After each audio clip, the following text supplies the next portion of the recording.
오늘 24년도 마지막 주일을 맞이하고 예배합니다. 한 해를 또 우리에게 은혜 베풀어 주셨고 또 새해를 기대하게 하신 하나님 앞에 감사합니다. 오늘도 믿음으로 나와 예배는 우리 사랑하는 성도들에게 하나님의 은혜와 평강으로 복 주시기를 주의 이름으로 축복합니다. 감사합니다. 오늘 말씀 제목이 내가 돌아올 때까지 이런 제목입니다.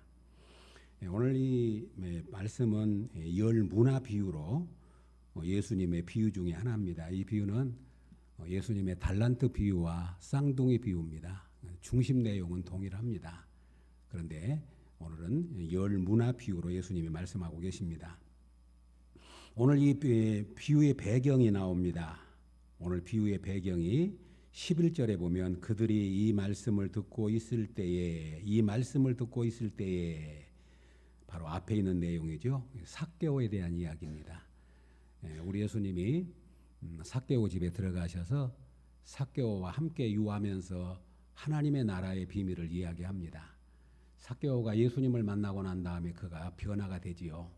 내가 토색한 거 있으면 4배로 갚겠습니다. 내가 내 소유 절반을 가난한 자들을 위해서 내어놓겠습니다. 그러니까 우리 예수님이 그 말씀을 들으시고 예수께서 이르시되 오늘 구원이 이 집에 이르렀으니 이 사람도 아브라함의 자손이로다. 인자가 온 것은 잃어버린 자를 찾아 구원하려 하심이니라. 아멘. 이렇게 축복을 하십니다. 그러니까 잘하신 대로 삭개오는 세리장으로 하나님과 상관없는 삶을 살았어요. 자기가 자기 인생의 주인으로 살아왔던 겁니다. 그런데 그는 잘하신 대로 외톨이였습니다. 친구도 없고 자기를 인정해 준 사람 아무도 없었습니다. 예수님이 그 마을에 오신다는 소식을 듣고 예수님을 너무너무 보고 싶었습니다. 삭개오는 키가 작았기 때문에 예수님을 볼 수가 없으니까 나무로 올라갔지요. 그래서 나무에서 숨어서 예수님을 쳐다보고 있는데 예수님은 그 삭개오를 아셨던 겁니다. 삭개오야 내려와라. 내가 오늘 너희 집에 유하여야 되겠다. 삭개오는 너무 기쁘고 놀라워서 예수님을 영접해서 자기 집으로 모시지요. 예수님과 어떤 대화를 나눴는지는 알지 못하지만 대화를 나누고 난 다음에 삭개오가 이제 나의 주인은 하나님이시고 이제는 내가 하나님의 사람으로 살고 싶습니다 하는 고백이 뭐냐면 내 소유의 절반을 내놓고 토색한 것 있으면 갚겠다고 한 거예요. 그러니까 우리 예수님이 오늘 이 집에 구원이 이르렀다고 말씀을 하시고 그리고 아브라함의 자손이다. 내가 온 것은 잃어버린 자를 찾아 구원하러 왔다. 그렇게 말씀하신 겁니다. 사람들이 이제 삭개오만 있는 것이 아니라 예수님 제자들도 있고 사람들이 신기해가지고 몰려든 사람도 있고 예수님 이런 이야기를 듣던 사람들이 그들에게 오늘 이 비유를 이야기하시는 거예요. 그러면 왜 이 비유를 이야기를 하시냐면 조금 더 보시면 11절에 이렇게 말씀합니다. 11절에 보면 그들이 이 말씀을 듣고 있을 때에 비유를 더하여 말씀하시니 이는 자기가 예루살렘에 가까이 오셨고 그들은 하나님의 나라가 당장에 나타날 줄로 생각함이더라. 그러니까 예수님의 말씀을 듣고 있는 그곳에 있는 사람들이 예수님이 하나님 나라의 현재성을 계속 강조했어요. 회개하라 천국이 가까웠느니라. 하나님 나라는 너희 중에 있느니라. 그렇게 계속 가르쳤잖아요. 그리고 지금 내가 잃어버린 자를 찾아 구원하러 왔다 그러니까 그곳에 모인 사람들이 이제 하나님 나라가 곧 지금 당장 임하겠구나라고 기대를 하면서 생각을 한 거예요. 그러니까 우리 예수님이 그들의 생각을 교정해 주시기 위해서 바로잡아 주시기 위해서 예수님이 이 비유를 하신 거죠. 이제 예수님이 하나님 나라를 가지고 오셨고 이 삭개오처럼 이렇게 구원받는 자가 이루어진 것을 보니까 이제 하나님 나라가 지금 당장에 이루어진 줄로 생각을 했어요. 그곳에 모인 사람들이. 그러니까 우리 예수님이 이 비유를 말씀하심으로 말미암아 하나님 나라가 어떤 방식으로 임해올 것인가를 우리에게 설명해 주고자 하신 겁니다. 그러면 결론부터 말하면 예수님 말합니다. 오늘 12절에 말하면 어떤 귀인이 먼 나라로 떠났다. 먼 나라로 떠났다. 이 먼 나라라고는 말씀합니다. 그리고 내가 다시 돌아온다. 그러면 내가 다시 돌아올 때까지 너희는 뭐 하고 있어야 하냐면 장사를 해라. 그 얘기를 하신 거죠. 여기서 먼 나라로 갔다. 어떤 귀인이 예수님 자신을 가리키죠. 그리고 내가 왕권을 가지고 다시 돌아온다. 그러니까 지금 예수님이 떠나시고 다시 올 걸 약속한 거예요. 하나님 나라가 지금 당장 임한 것이 아니라 내가 가서 왕권을 가지고 돌아오게 될 것이다 라고 말하는 그 기간이 이제 우리가 준비해야 할 기간이고 우리가 살아야 할 기간이고 우리가 하나님 나라를 예비해야 될 기간이다. 하나님의 나라는 당장 이루어진 것이 아니고 하나님의 시간표에 의해서 앞으로 이루어질 것을 말씀하고 있는 거죠. 먼 나라 떠난단 말은 예수님이 지금 십자가에서 곧 죽으실 거예요. 아직 지금 예수님 십자가를 지기 전이니까 내가 십자가에 죽고 다시 살아나서 내가 하나님 나라로 승천해서 올라갈 거다. 그리고 가면 끝나는 것이 아니라 내가 가서 왕권을 가지고 온단 말은 성도 여러분, 성경이 이렇게 말합니다. 우리 예수님의 초림은 하나님의 영광을 다 가리고 오셨어요. 우리가 성탄절날 예수님이 오신 것은 아주 힘없는 어린아이 모습으로 마리아의 품 안에 안겨서 보호를 받아야 할 어린아이로 우리 예수님이 오신 거지요. 그러니까 성경은 뭐라고 말하면 우리 예수님이 모든 영광을 다 감추시고 다 내려놓으시고 그런 하나님 보좌에 계신 분이지만 하나님과 동등됨을 취할 것으로 여기지 않으시고 한 사람의 모양으로 오셨잖아요. 그런데 우리 예수님이 다시 오실 때는 그런 어린아이 모습으로 연약한 모습으로 오신 것이 아니라 천사장의 나팔소리와 함께 구름을 타고 심판의 주로 영광의 주로 왕권을 가지고 우리에게 오실 줄로 믿습니다. 예수님이 그 얘기를 하시는 거예요. 그러면서 내가 가서 먼 나라로 귀인이 갈 터인데 다시 올 것이다. 왕권을 가지고 올 것이다. 그 말을 듣는 사람들이 다 믿은 것이 아니에요. 어떤 사람은 진짜 올까? 진짜 왕권을 가지고 올까? 그 사람이 진짜 우리를 통치할까 하고 예수님에 대해서 반신반의한 사람도 있었고 믿지 않는 사람도 있고 왕으로 인정하려고 하지 않는 사람들도 있었더라. 어디에 그 말이 나오죠? 오늘 본문 한번 보시렵니까? 14절에 그런데 14절에 그 백성이 그를 미워하여 사자를 뒤로 보내어 이르되 우리는 이 사람이 우리 왕됨을 원하지 아니하나이다 하였더라. 이런 사람들이 있었다고 하는 것을 말씀합니다. 그러지만 예수님은 이 비유를 말씀하고 계시는 거지요. 이렇게 말씀하고 이제 우리 예수님이 그들에게 뭐라고 말씀하냐면 내가 먼 나라로 가가지고 왕권을 가지고 올 터인데 그 기간 동안에 너희가 해야 할 일이 있다. 뭐냐면 내가 너희에게 10문화를 줍니다. 10명의 종들을 불러. 10명은 완전수잖아요. 그러니까 주의 제자들을 말하기도 하고 주의 성도들을 말하는 거예요. 우리들을 말하는 거죠. 우리를 다 불렀어요. 예수님이 떠나시기 전에 불러놓고 10명의 종들에게 한 문화씩 달란트 비유에서는 어떤 사람은 5달란트, 어떤 사람은 2달란트, 어떤 사람은 1달란트 줬잖아요. 그런데 이 문화의 비유에서는 뭐냐면 똑같이 줘요. 한 문화씩을 전부 주는 겁니다. 사실 우리도 하나님으로부터 한 문화씩을 받았지요. 그 문화가 여러 가지로 말할 수 있겠지만 우리가 받은 모든 것들이 다 주님으로부터 받은 것들이잖아요. 그런데 이 문화를 줍니다. 주면서 뭐라고 이야기냐면 내가 다시 올 때까지 너희는 뭐해라? 장사해라. 이렇게 말합니다. 내가 다시 올 때까지 내가 온다. 내가 다시 올 때까지 너희가 해야 할 일은 이 한 문화씩을 줄 테니까 이 한 문화는 뭐냐면 100데나리온입니다. 그럼 우리가 성경에서 말하는 한 데나리온은 뭐냐면 장년 한 사람의 하루 일당이란 말이죠. 그러니까 100일 동안 일할 수 있는 일에서 얻을 수 있는 소득이 한 문화입니다. 100데나리온을 한 문화라고 표현하는데 아무튼 한 문화씩을 나눠줬어요. 그리고 내가 다시 올 때까지 그것으로 장사를 해라. 그런데 바로 이어서 그 귀인이 그 주인이 돌아옵니다. 왕권을 가지고 돌아옵니다. 돌아와가지고 그들을 다 부릅니다. 내가 너희에게 한 문화씩 줬는데 너희가 어떻게 그것을 사용했느냐, 어떻게 장사를 했느냐, 얼만큼 이윤을 남겼느냐, 내가 준 것을 가지고 어떻게 썼느냐 하고 이제 10종을 다 불러요. 그러니까 첫 번째 종이 딱 나와가지고 자신만만하게 이야기를 합니다. 저는 주인이 주신 한 문화를 가지고 10문화를 남겼습니다. 그러니까 이 주인이 너무 기뻐가지고 잘하였도다. 충성된 종아. 내가 작은 것에 충성하였으니 내가 너에게 10고을을 다스리는 권세를 주리라. 10문화를 남기니까 10고을을 다스리는 권세를 주어서 그에게 칭찬을 하고 상급을 줍니다. 그러니까 또 다른 종이 또 나옵니다. 예, 저는 주인이 준 한 문화를 가지고 5 문화를 남겼습니다. 똑같이 잘하였도다. 충성된 종아, 내가 너에게 5 고을을 다스리는 권세를 준다 하고 5 고을을 줍니다. 세 번째 종이 나왔습니다.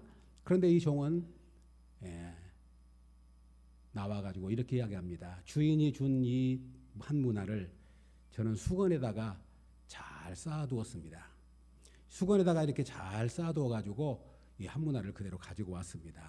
그렇게 이야기를 합니다. 그러니까 이 주인이 책망을 합니다. 이 악하고 게으른 종아,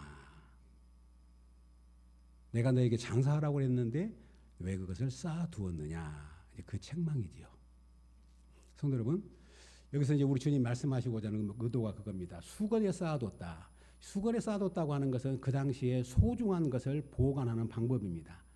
저도 이제 어렸을 때 보면 어머니들이 어쩝니까? 좀 귀한 거 있으면 수건에다가 또 싸고 또 싸고, 돈도 있으면 수건에다 또 싸고 또 싸고 그래가지고 그것을 잘 어디다가 보관을 해요. 그러잖아요. 수건에 쌌다고 하는 말은 그것이 소중하다고는 의미기도 돼요. 또 한 가지 무슨 뜻이 있냐면 수건의 용도가 뭐지요, 성도 여러분? 수건의 용도가 뭐냐면 그렇죠. 열심히 일하고 땀 흘릴 때 땀을 닦는 도구가 수건이에요. 그러니까 이 수건에다가 쌓아뒀다고 하는 말은 주인이 준 것이 소중하기는 하지만 이 사람은 노력도 안 하고 땀도 안 흘리고 수고도 안 하고 그대로 쌓아두고 있었다는 거예요. 그러니까 아무런 노력도 아무런 수고도 하지 않고 그대로 그것을 보관하고 있었다, 그런 의미죠. 그러니까 주인이 분명히 뭐라고 이야기를 했냐면 내가 다시 올 때까지 너희는 이것으로 장사를 해라. 장사를 한다고 하는 말은 이윤을 남겨라. 그것을 사용해 가지고 더 많은 열매를 맺도록 하라고 하는 주인의 뜻이 분명히 전달되었는데, 다른 종들은 10문화를 남기고 5문화를 남기고 왔는데 이 종은 그냥 수건에 쌓아두고 말았다고 하는 겁니다. 그러면 수건에 쌓아둔 이 종이 자기를 변명을 해요. 뭐라고 말하냐면, 왜 내가 수건에 쌓아뒀냐면 21절 보시렵니까? 뒤로 한번 넘기셔가지고 21절 20절부터 본 거 좋겠네요. 20절부터 한번 읽겠습니다. 20절 시작. 또 한 사람이 와서 이르되 주인이여 보소서, 당신의 한 문화가 여기 있나이다. 내가 수건으로 쌓아두었나이다. 이는 당신이 엄한 사람인 줄을 내가 무서워함이라. 당신은 두지 않는 것을 취하고 심지 않는 것을 거두나이다. 22절에 주인이 책망을 하죠. 주인이 이르되 악한 종아, 내가 네 말로 너를 심판하노니 너는 내가 두지 않는 것을 취하고 심지 않는 것을 거두는 엄한 사람인 줄로 알았느냐. 그래가지고 이 한 문화를 갖고 있는 종에게 한 문화를 빼앗아요. 그래가지고 아까 10문화를 남긴 사람에게 줘버려요. 그러니까 사람들이 그 사람은 10문화나 있습니다. 그러니까 주인이 뭐라고 말하냐면, 우리 주인 되시는 하나님께서 뭐라고 말씀하냐면 무릇 있는 자는 받겠고 없는 자는 그것마저 빼앗기리라, 그렇게 말합니다. 이것이 하나님 나라의 원리라는 것을 이야기하고 있죠. 그러니까 한 문화를 줬는데 그 한 문화를 아무 유용 가치로 쓰지 않는 사람은, 수건에 묻어둔 사람은 그에게 아무 가치가 없으니까 돌아 빼앗아 가지고 10문화를 남긴 사람에게 주었다 하는 거죠. 성도 여러분, 이제 우리가 1년을 마무리하면서 어쩌십니까? 우리는 다 1년을 한 문화로 받았습니다. 오늘 지금 우리가 하나님 앞에서 마지막 주일을 보냅니다.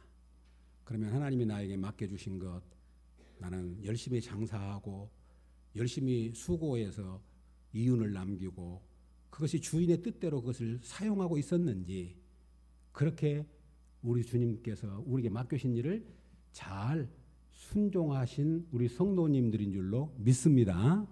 그러나 혹시라도 한 분이라도 그것을 수건에 딱 쌓아두고 아무것도 노력도 하지 않고 수고도 하지 않고 그것이 주인의 뜻에 합당하게 우리가 행하지 않았다면, 오늘 우리 주님은 우리에게 이 악하고 게으른 종이라고 책망을 할 수밖에 없다는 겁니다. 그러면 이 한 문화를 수건에 쌓아둔 사람은 왜 그렇게 할 수밖에 없었냐면 오늘 본문에 그 답이 잘 나와 있어. 첫 번째는 뭐냐면 주인에 대해서 오해를 한 거예요. 주인을 뭐라고 말하냐면 21절에 보면 이는 당신이 엄한 사람인 것을 내가 무서워함이라. 당신은 두지 않는 것을 취하고 심지 않는 것을 거두나이다. 여기 보십시오. 주인을 뭐라고 이야기를 하냐면 주인에 대해서 엄한 사람, 무서운 사람, 무자비한 사람, 두지 않는 것을 취한 사람, 심지 않는 것을 거두는 사람으로 표현하고 있어요. 당신은 두지 않는 곳에서 취하고 심지도 않는 곳에서 거둔 분 아닙니까? 당신은 너무 엄하고 무서워가지고 나는 그냥 이것을 그냥 쌓아둔 것뿐입니다. 예, 그렇게 주인에게 이야기를 합니다. 그러니까 주인 대신 하나님이 네가 나를 그렇게 알았느냐 책망을 하지요. 성도 여러분, 우리 주인 되신 분이 누구지요? 하나님이시잖아요. 그렇다면 하나님에 대해서 바로 아는 것이 참 중요합니다. 신앙생활 할 때 하나님에 대해서 바로 아는 것. 종이 복을 받고 행복한 길은 뭐냐면 자기 주인을 잘 아는 거예요. 그래서 이 종은 주인의 눈빛, 주인의 손짓, 주인의 몸짓에 주목하고 우리 주인이 지금 뭘 원하는가? 주인이 이렇게만 해도 우리 주인이 이 물을 원하는구나. 이렇게만 해도 주인이 저것 좀 갖고 오라는구나. 이 눈치를 빨리빨리 주인을 알아가지고 하는 종이 충성스러운 종이고 지혜로운 종이죠. 아멘이죠. 그런데 이 주인이 분명히 한 문화를 주면서 내가 올 때까지 장사하라고 했는데 이 사람은 수건에 쌓아뒀어요. 그리고 하는 말이 우리 주인은 엄한 분이고 무서운 분이고 두지도 않는 곳에서 취하고 심지도 않는 곳에서 거두는 분인 걸 내가 알았습니다. 주인이 참 기가 막히죠. 네가 나를 그런 못된 주인으로 생각했냐? 내가 그런 주인으로 네가 이해했냐? 그러니 네가 그것을 쌓아둘 수밖에 없지 하는 책망의 말씀이 여기 들어있는 거예요. 그래서 한 종에게 있는 것을 빼앗아 버립니다. 우리 하나님은 분명히 말씀했습니다. 스스로 속이지 말라. 하나님은 업신여김을 받지 아니하시나니 사람이 무엇으로 심든지 그대로 거두리라. 아멘. 분명히 하나님은 우리에게 말씀해 주셨어요. 그리고 또 우리 성도 여러분, 우리가 하나님을 섬길 때 잊지 마십시오. 성도 여러분, 우리 하나님 어떤 분이신가요? 우리 하나님은 자비로우신 분이고 은혜로우신 분이고 나를 다 아시는 분이고 내 생각도 알고 동기도 알고 나의 모든 가정까지도 아시는 분이 우리 하나님이신 줄로 믿습니다. 그럼 만약에 이 한 종이 열심히 장사를 하다가 미천을 잃어버렸어요. 만약에 한 문화를 줬는데 그걸 가지고 열심히 일하다가 사기를 당했어요. 열심히 일하다가 뭘 잘못 투자를 해가지고 손해를 봤어요. 그러면 주인이 그 종을 불러가지고 그 종에게 뭐라고 이야기했을까요? 성경에는 안 나와 있지요. 짐작컨대 우리 하나님은 그럴 것 같아요. 괜찮다. 내가 다 안다. 네가 그 한 문화를 가지고 그렇게 이윤을 남기려고 밤잠 안 자고 수고하고 노력하다가 그 못된 사람에게 사기당한 거 안다. 괜찮아. 그랬을 것 같아요. 그러잖아요. 우리 하나님은 어떤 것을 맡기셨고 우리에게 어떤 것을 책임져 주셨는데 내가 열심히 노력했음에도 불구하고 최선을 다했음에도 불구하고 내가 능력이 안 돼서 내가 조금은 모자라서 내가 실수해서 우리가 그것을 잃었다 그럴 때 하나님이 우리를 책망하시고 이 악하다고 말하지 않는다는 말이에요. 이 사람은 처음부터서 주인의 명령을 아예 순종하지 않을 뿐만 아니라 주인을 주인으로 인정하지 않았어요. 그러니까 주인의 말을 거역한 거죠. 주인의 말에 순종하지 않는 거죠. 그러니까 오늘 주인은 이 종을 책망하고 있었음을 보게 됩니다. 사랑하는 성도 여러분, 우리가 주님 앞에 신앙생활 할 때 잊지 마실 것은 1년을 뒤돌아보면서도 그렇습니다. 우리가 하나님 앞에 열심히 하고 싶었지만 많은 이윤을 남기고 싶었지만 하지 못한 것들이 참 많고 1년을 뒤돌아보면 죄송한 것 많고 섭섭한 것 많고 아쉬운 것이 많이 있을 줄 압니다. 그러나 중요한 것은 뭐냐면 우리 하나님은 그 열문화를 남기는 것도 중요하지만 우리의 중심, 우리의 마음, 하나님에 대한 우리의 태도, 하나님에 대한 우리의 자세를 하나님은 보고 계신 줄로 믿습니다. 그래서 자 생각해 보니까 우리 사랑하는 성도들도 1년 동안 하나님께서 우리에게 맡기신 일에 최선을 다하시고 너무 감사해요. 교사로서 또 차량 운행으로 또 재정의 여러 가지 일을 맡으신 분들, 또 셀 인도자로 각 기관의 기관장으로 주방에서 또 책임 맡은 일을 다 맡아서 수고를 하셨습니다. 분명히 우리 하나님은 우리의 수고도 아시고 우리 헌신도 아시고 우리가 어떻게 1년 동안 주의 교회를 섬겨오셨는가도 우리 하나님은 기억하고 계신 줄로 믿습니다. 우리 하나님 분명히 약속해서 말씀하고 있습니다. 너의 기도와 너의 구제를 내가 기억함이라. 그리고 내가 반드시 갚아주리라 약속하신 하나님이 오늘 우리 사랑하는 성도들에게 주님께서 착하고 충성된 종아 내가 작은 일에 충성하였으니 열 고을을 다스리라고 우리 사랑하는 성도들에게 축복해 주실 줄로 믿습니다. 그런데 착하고 충성된 종이라고 했는데 항상 달란트 비유도 마찬가지지만 이 작은 것에 충성하였으니 사실 우리가 하는 것 보면요. 하는 거 생각해 보면 하나님 앞에 너무 미미하고 작은 것들이에요. 저와 여러분이 하나님의 교회를 섬긴다고 하지만 우리가 한 것이 얼마나 미미하고 작은 것입니까? 하나님 앞에. 진짜 그 많은 바닷물 가운데 한 숟가락도 안 돼요. 그럼에도 불구하고 우리 하나님은 이 작은 것에 충성하였으니 내가 열 고을을 다스리라고 그 권세를 주마고 우리에게 축복하고 계신 줄로 믿습니다. 그런데 이 한 문화를 맡은 마지막 종은 그것을 수건에 쌓아두었습니다. 아마 이 사람은 주인이 다시 돌아올 것이라는 확신이 없었는지 모릅니다. 주인이 갔다가 돌아온다고 했는데 설마 오겠어? 혹시 못 올 줄도 몰라. 그런 생각을 가졌는지도 모르겠습니다. 그러나 잊지 마십시오. 성경은 우리 주님 다시 오신다고 약속했어요. 성경에 신약 성경에 이렇게 말합니다. 신학자들은 4분의 1이 우리 주님이 다시 오신다고 하신 약속이다. 그렇게 말합니다. 신약 성경의 4분의 1이 직접 간접으로 우리 예수님이 재림해서 오신다고 약속해 주고 있어요. 그리고 실제로 우리 믿음의 사람들은 그 주인을 기다려요. 우리 주인이 언제 오시지? 왕권을 가지고 오셔서 그분이 우리의 왕으로 언제 오시지? 그걸 기다리고 있다고요. 그래서 요한계시록에 말하기를 아멘 주 예수여 어서 오시옵소서. 마라나타 마라나타 어서 오시옵소서. 성도 여러분, 주 예수께서 분명히 오시고 우리는 그분 앞에 서게 될 것입니다. 이것이 뭐냐면 결산의 때입니다. 새해를 시작했는데 어느덧 우리는 마지막 주일을 맞이하고 있습니다. 그런 것처럼 우리는 주님 앞에 설 때가 금방 다가오게 될 것입니다. 우리 주님이 재림에 오셔서 주 앞에 서기도 하지만 내가 이 땅에 사는 날 동안에 내 생명이 끝나면 주님 앞에 서는 거예요. 주님 앞에. 그러니까 우리 성도의 삶은 끝을 보고 사는 겁니다. 지금 우리가 이 땅에서 이런 일 저런 일 당하지만 그건 중요하지 않습니다. 중요한 건 뭐냐면 내가 주님 앞에 섰을 때 주님이 나를 어떻게 대하시고 인정하느냐가 중요한 거죠. 우리는 결산할 때가 있음을 항상 잊지 말아야 합니다. 성도의 삶은 늘 끝을 보고 살아요. 그 끝을 보고 살기 때문에 우리 지금의 삶이 소중한 것을 아는 겁니다. 그래서 예수 믿는 사람은 늘 종말의식을 갖고 삽니다. 하루에 한 번씩 죽음을 생각하셔야 돼요. 하루에 한 번씩 내가 지금 마지막 주님이 부른다면 죽음을 의식하고 살아야 됩니다. 그래야 지금 내가 숨쉬고 있고 지금 내가 밥을 먹고 있고 지금 나와 예배드리고 있는 이 시간이 너무 소중하고 값지고 아름다운 것인 것을 마음에 새기게 될 줄로 믿습니다. 이 종말의식입니다. 언제 우리 주인이 오시지? 열심히 하다가 힘들어도 그 주인 올 거야. 그 주인이 오실 거야. 그걸 기대하면서 힘들어도 참고 그 일을 감당하는 것이 성도의 자세라고 하는 거지요. 그래서 오늘 예수님이 이 비유를 통해서 열 종들에게 다 나눠주고 내가 반드시 왕권을 가지고 온다. 그런데 올 때까지가 너희가 장사를 해서 이윤을 남길 수 있는 기회고 선물이고 또 그것이 축복이다. 그러니까 열심히 장사 잘 해가지고 내가 올 때 많은 이윤을 남겨라. 그렇게 말씀하신 줄로 믿습니다.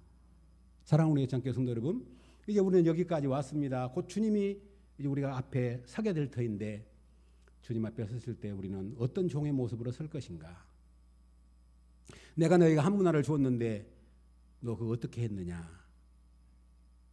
혹이라도 우리 성도들 가운데 수건에 쌓아뒀다가 그대로 주님 앞에 내어놓는 성도가 한 분도 없기를 주의 이름으로 축복합니다. 우리에게 시간도 주셨고 물질도 주셨고 우리에게 재능도 주셨고 우리의 인생도 주셨고 우리에게 모든 것을 주셨잖아요. 그런데 이것을 가지고 우리가 하나님 앞에 어떻게 남겼느냐 하는 겁니다. 주님께서는 우리에게 기회를 주셨는데 내가 다시 올 때까지입니다. 내가 다시 올 때까지. 이것이 바로 주님께서 초림부터 재림까지의 기간을 우리에게 말씀해 주고 있습니다. 사랑하는 성도 여러분, 바라고 소망합니다. 우리는 주님의 종들입니다. 우리의 주인은 하나님이십니다. 종의 자세는 뭐냐면 우리 주인을 주인으로 인정해드리고 나는 주인의 것이기에 내 소유는 주님의 것이라고 하는 고백이 있을 때 주님을 위해서 드릴 수 있고 사용할 수 있고 주님 앞에 순종하게 될 줄로 믿습니다. 우리는 주의 종이라고 하는 의식이 있습니다. 그래서 내가 먹는 것, 내가 마시는 것, 내가 장사를 하든지 농사를 짓든지 내가 공부를 하든지 내가 직업을 갖고 있든지 이것은 내 것이 아니고 주님의 것입니다. 주님이 원하시는 곳에 나를 써주십시오 하는 고백이 진정한 주님의 사랑받는 종이고 주께서 기뻐하시는 종이라고 하는 사실을 우리 고백해 주고 있습니다. 10명의 종들을 다 불러서 한 문화씩을 주었는데 다른 종들은 다 남겼는데 한 종은 수건으로 그것을 쌓아두었다가 오늘 주님으로부터 엄히 책망을 받습니다. 그리고 그것마저 빼앗습니다. 그리고 무서운 말씀이 나오죠. 마지막 절에 보면 이렇게 심판을 합니다. 마지막 절 한번 보실렵니까? 27절인데 26절 27절 읽겠습니다. 26절 시작. 주인이 이르되 내가 너희에게 말하노니 무릇 있는 자는 받겠고 없는 자는 그 있는 것도 빼앗기리라. 그리고 내가 왕됨을 원하지 아니하던 저 원수들을 이리로 끌어다가 내 앞에서 죽이라 하였느니라. 아멘. 27절 말씀은 우리 생각에는 좀 없으면 좋을 것 같은 내용이에요. 그런데 우리 주님 뭐라고 하냐면 나를 왕으로 인정하지 않았던 사람들 있지. 아까 14절 이야기하겠죠. 예수님이 그 비유할 때에 속닥속닥 하면서 진짜 왕이요? 왕 싫어. 우리 왕 되기 거부해. 막 그런 사람도 있었단 말이에요. 그런데 오늘 이 주인이 딱 돌아와가지고 나를 왕으로 인정한 사람들 불러내라. 그들을 다 죽이라 그러는 거예요. 이게 왕으로 인정하지 않는 사람. 그렇게 말씀하고 있습니다. 난 심판이 뭐냐면 우리 하나님을 하나님으로 인정하는 사람에게는 구원이지만 하나님을 하나님으로 인정하지 않는 사람에게는 반역이고 하나님의 왕되심을 거역한 사람들이기 때문에 영원한 심판과 멸망이 있다고 성경은 누누이 그것을 가르쳐 주는 거예요. 그래서 천국과 지옥을 우리에게 설명해 주고 있지 않습니까? 우리 애청자 성도 여러분, 마지막으로 축복하고 싶습니다. 오늘 한 문화를 맡은 사람에게 빼앗아서 10문화에게 줬잖아요. 성도 여러분, 한 분도 빼앗기는 분이 없기를 바라고 10문화가 받은 사람이 한 문화를 더 받듯이 더 많은 것으로 받을 수 있는 은혜가 있기를 주님의 이름으로 축복합니다. 그런 은혜가 있기를 원합니다. 우리 사람도 똑같아요. 어떤 일을 맡겼는데 잘하면 자꾸 맡기고 싶은 거예요. 그 사람이 막 너무 힘들다고 그래도 그래도 그 사람한테 맡겨둬야 안심이 되니까 한 번 더 하십시오. 이것도 하십시오. 이것도 하십시오 하는 거예요. 그런데 어떤 일을 맡겨놨는데 수건에 쌓아두고 그것이 수건에 쌓아두고 묻어두고 곰팡이가 난지도 모르고 썩은지도 모르고 아무 관심도 없고 있으면 어쩝니까? 한 문화 갖고 와. 한 문화 갖고 와. 너 그거 놔두면 그거 손해야. 갖고 와. 그러듯이 우리가 똑같다고요. 우리 성도님들이 직장에서도 그렇고 가정에서도 그렇고 우리의 삶 속에서도 바라고 소원합니다. 오늘 한 문화와 같은 한 문화 맡아서 수건에 쌓아둔 종이 아니라 우리 모두가 10문화를 남기고 5문화를 남겨서 더 많은 것으로 주님 앞에 인정받는 우리 성도님들이 꼭 될 수 있기를 주의 이름으로 축복합니다. 오늘 예수님이 비유잖아요. 예수님이 얼마나 이 비유를 통해서 구체적으로 설명해 주고 있습니까? 하나님 나라가 당장 임할 줄로 알고 있는 그들에게 아니야. 하나님 나라가 오기는 와. 그러나 내가 갔다가 와야 돼. 내가 갔다 온 기간이 너희가 일할 기획이고 그것이 선물이고 그것이 이윤을 남길 수 있는 기회야. 그러니까 열심히 해. 그렇게 부탁해 놓고 갔는데 와서 봤더니 이런 일들이 있었다라고 성경은 소개를 하고 있는 겁니다. 사랑하는 여러분, 1년이 지나갑니다. 그만큼 우리가 주님 앞에 설 때가 가까워졌다는 사실을 우리 모두가 인정할 것입니다. 아멘이죠? 1년 마무리하니까 또 그만큼 우리가 한 발자국 주님 앞에 설 때 가까워진 거예요. 그런데 그 주님의 마지막 오는 날은 아무도 몰라요. 성경은 말하잖아요. 언제 올지 모른다. 아버지만 아신다. 내일 오실지 모레 오실지 모릅니다. 내가 언제 주님 앞에 설지 모릅니다. 그러나 중요한 건 뭐냐면 지금도 내가 지금 살아있구나. 지금도 내가 하나님이 나에게 기회를 주셨구나. 그렇다면 지금 나에게 맡긴 거 내가 최선을 다해야지. 주님은 내 마음 아시니까 주님이 기뻐하는 때과 이윤을 남겨야지. 사랑하는 성도 여러분, 우리의 삶 속에 많은 이윤을 남겨서 우리 주변 사람들을 복되게 하고 행복하게 하고 유익되게 하는 저와 여러분의 삶이 될 수 있기를 주의 이름으로 축복합니다. 오늘 열문화의 비유를 통해서 이렇게 말씀합니다. 내가 돌아올 때까지. 뭐라고요? 내가 돌아올 때까지. 그게 기회라는 거예요. 내가 돌아올 때까지 장사해라. 내가 돌아올 때까지 장사해라. 성도 여러분, 올 1년도 열심히 장사하느라고 수고하셨고요. 주님 오실 때까지 주께서 맡기신 것으로 많은 이윤을 남겨서 10문화, 20문화를 남겨서 주님 앞에 착하고 충성된 종이여 내가 작은 일에 충성하였으니 열 고울을 다스리는 권세를 내게 주리라. 이 축복의 약속이 우리 모두에게 임할 수 있기를 주님의 이름으로 축복합니다. 아멘.